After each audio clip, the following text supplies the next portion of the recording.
नाशिक शहरातील अनधिकृत होर्डिंग विरोधात नाशिक महानगरपालिका प्रशासन आता आक्रमक झाले। नाशिकच्या 6ही विभागीय कार्यालयातील कार्यक्षेत्रामध्ये असणाऱ्या मनपाच्या मालकीच्या 181 खुल्या जागेत तात्पुरता कर्तव्य स्वरूपामध्ये जाहिरात शुभेच्छा फलक उभारण्यास परवानगी देण्यात आली आहे। इतरत्र कुठेही अनधिकृत होर्डिंग लावले तर थेट गुन्हा दाखल होणार आहे। मनपाने ठरवून दिलेल्या 181 ठिकाणीच होर्डिंग लागणार असे निर्देश पालिकेच्या वतीने देण्यात आले।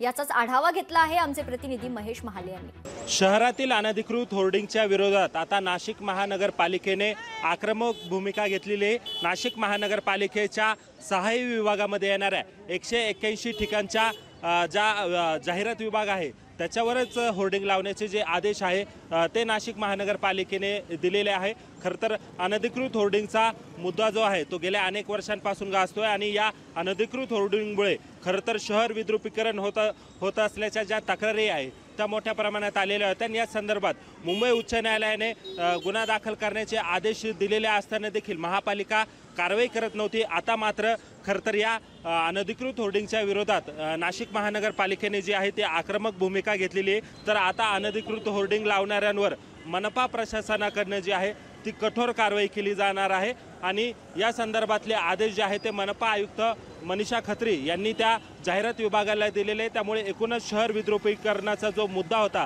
तो आता कुठे ते अनधिकृत होर्डिंगच्या माध्यमातून काढण्यात येणार आहे। ज्या प्रकारे नाशिक महानगरपालिकेने हा निर्णय घेतलेला आहे तसाच निर्णय इतर जिल्ह्यांमध्ये देखील होईल का हे देखील पाहणं तितकंच महत्त्वाचं ठरणार आहे। महेश महाले, लोकशाही मराठी, नाशिक। लोकशाही मराठी ऐका, पहा, जागरूक रहा।